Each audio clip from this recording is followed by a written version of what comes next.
Notre bonne nouvelle quotidienne, texte de A.T. Jones et E.J. Wagoner. Comment faire face à la tentation? Ne laissez pas le péché régner dans vos corps mortels de façon à obéir à ses mauvais désirs. Ne livrez pas vos membres au péché comme des instruments d'injustice, mais offrez-vous plutôt à Dieu comme des vivants qui ont été ramenés de la mort. Romains 6, versets 12 et 13. Il existe un homme, Jésus-Christ, qui, lorsqu'il était sur la terre, a résisté victorieusement à toutes les énergies du péché. Il était la parole faite chair. Il pouvait faire face au monde et défier quiconque de le convaincre de péché. Jean 8, verset 46. Aucun mensonge ne s'est trouvé dans sa bouche, et par son obéissance, beaucoup seront rendus justes. Romains 5, verset 19. Aujourd'hui, beaucoup demandent « Comment puis-je avoir sa vie ou sa justice ?»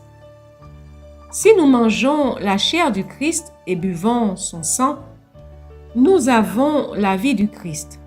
Jean 6, versets 53 à 58. Si nous avons sa vie, nous avons une vie de justice. Son obéissance agit en nous et cela nous rend justes.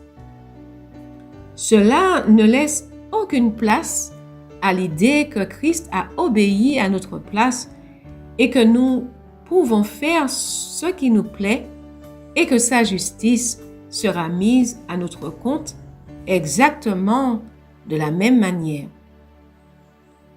Son obéissance doit se manifester en nous, jour après jour. Ce n'est pas notre obéissance, mais l'obéissance de Christ qui agit en nous. La vie que nous vivons est la vie du Fils de Dieu.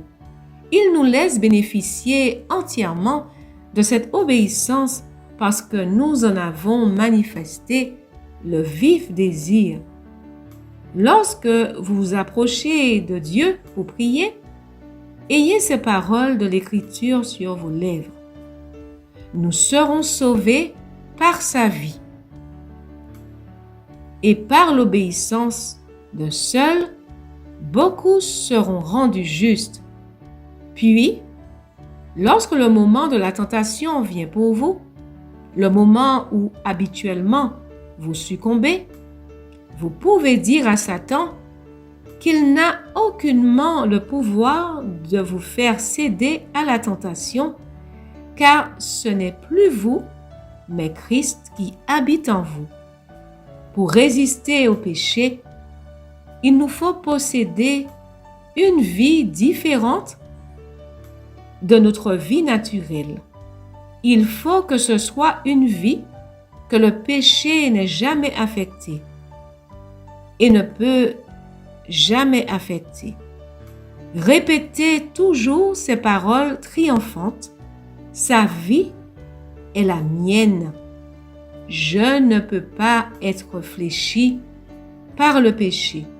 C'était une vie sans péché et par la foi, elle est à moi. C'est la seule façon de résister et cette façon de faire sera à chaque fois couronnée de succès.